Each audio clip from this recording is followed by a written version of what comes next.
Hi, welcome to another video, and in this one I want to talk about news that dropped on March the 3rd, which is that Motorsport Games has now entered into an agreement to acquire Studio 397, with Studio 397 obviously being the developer and publisher of RFactor 2. So this is quite a big piece of news, in all honesty. It really is. So for anybody who doesn't know, Motorsport Games, it's owned by the same company that owns motorsport.com, the website, and they also hold and organise an awful lot of esport events, and I'll come on to talk about that in a moment.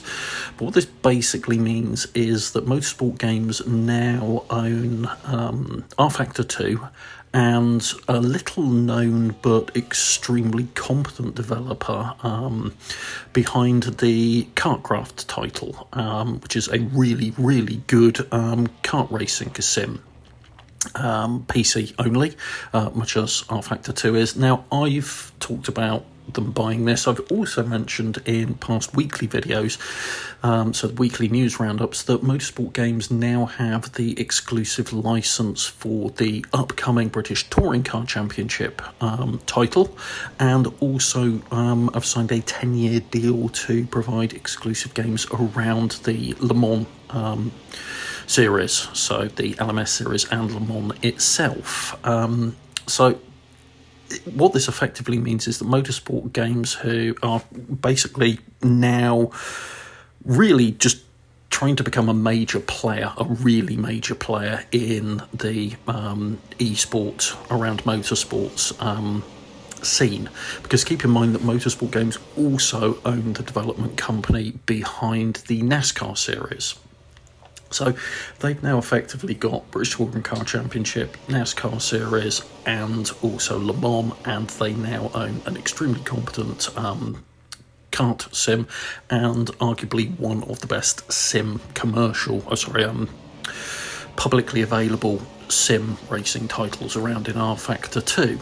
So what really does all of that mean? Well, one of the first things is that they've said that Studio 397 is going to continue its work on RFactor 2, but also that they're going to be working on developing the physics and handling for, to quote, Motorsport Games' forthcoming projects.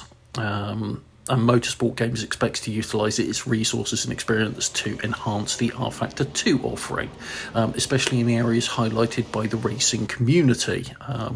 So I'm quite sure what that means, but we'll have to see.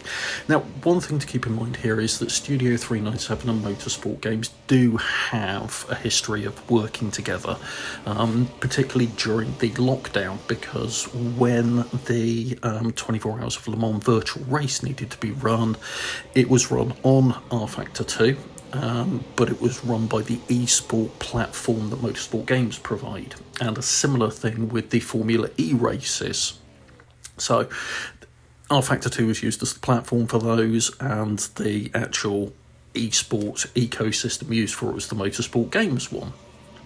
So they have a history of working together in this regard, but it's quite a big step up. And one of the other things that we've got in here, which is interesting, and I'm going to quote directly, and I'll give a link to this press release that came out, unsurprisingly, on motorsport.com. Studio 397 has a clear passion for virtual racing, and together we recognise an opportunity to work as one team to advance the genre to the next level. Blah, blah, blah. We see this as great news for the sim racing community, as we can now leverage the best elements of the RFactor 2 platform, combine it with our foundational use of Unreal Engine, and layer in the additional components our talented teams have spent the last 2 years developing. Our aim was to start out with a product that has a heart and soul. When the planned acquisition is completed, we can operate safely in the knowledge that another piece of an ambitious puzzle has been secured. Now, currently, RFactor 2 doesn't use Unreal Engine. So, does this mean that RFactor 2 is going to migrate over to using Unreal Engine for the visual side of it, and then keep the physics engine underneath? Now, that would actually be something that's already been done before, because, being perfectly honest, that's exactly what Kunos have done with Assetto Corsa Competizione.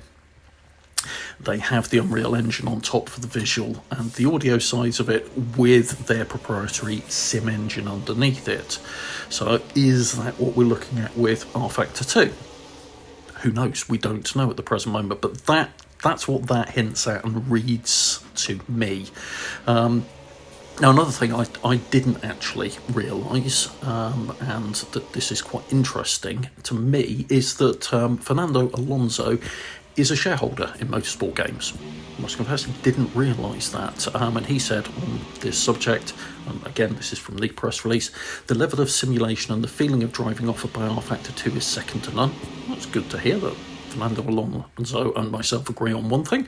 I'm delighted that Studio 397 and RFactor 2 will be joining our Motorsport Games family, and I'm sure we will enjoy a great deal of success together.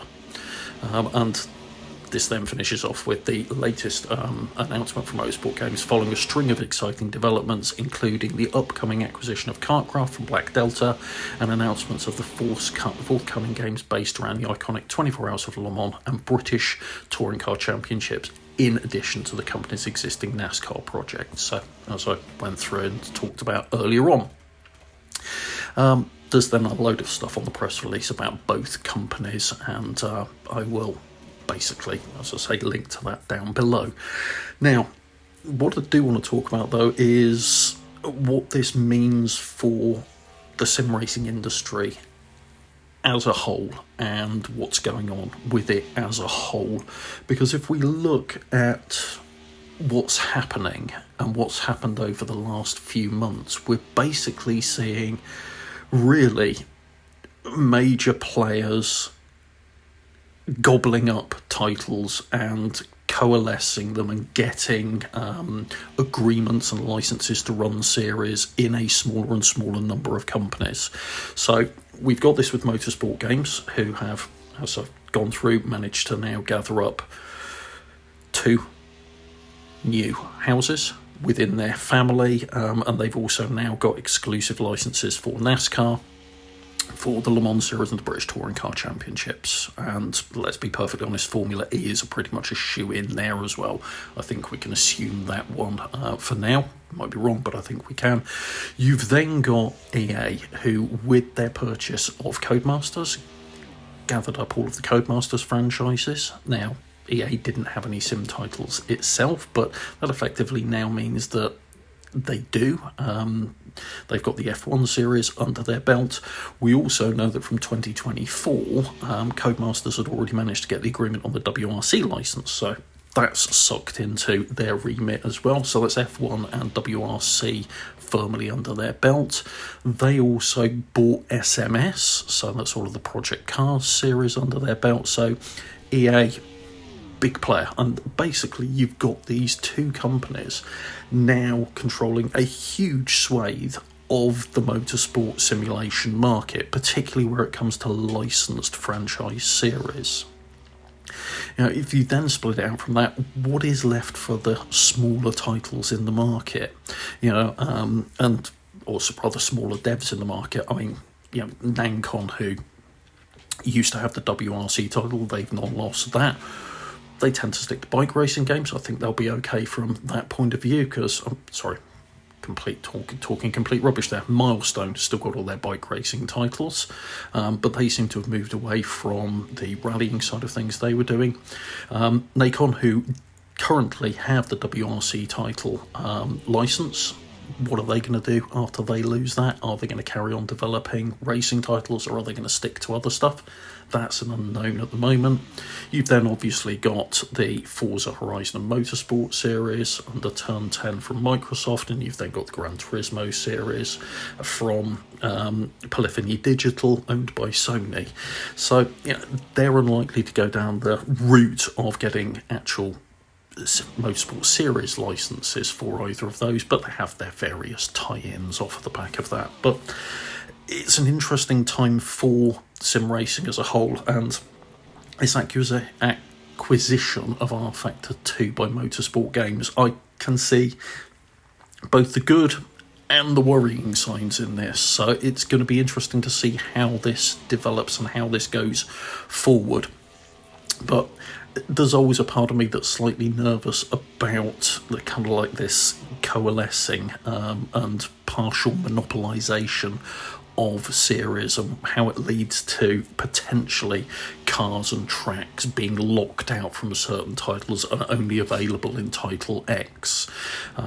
So that does worry me, although, we do, it also, and I've only just thought about this as I'm waffling on, what does this mean for the modding side of RFactor 2? Because if they do move over to using Unreal Engine for the graphics side of it, then that's going to hamper modding massively. So will we lose modding from RFactor 2? Will RFactor 2 be canned as a title, end of life, and we end up with an RFactor 3 that does this? So there's a lot that's up in the air around this still. So that's me wittering on for 10 odd minutes about this, mainly because I just wanted to get it off of my chest. Please let me know what you think about all of this news and potential impacts in the comments section down below.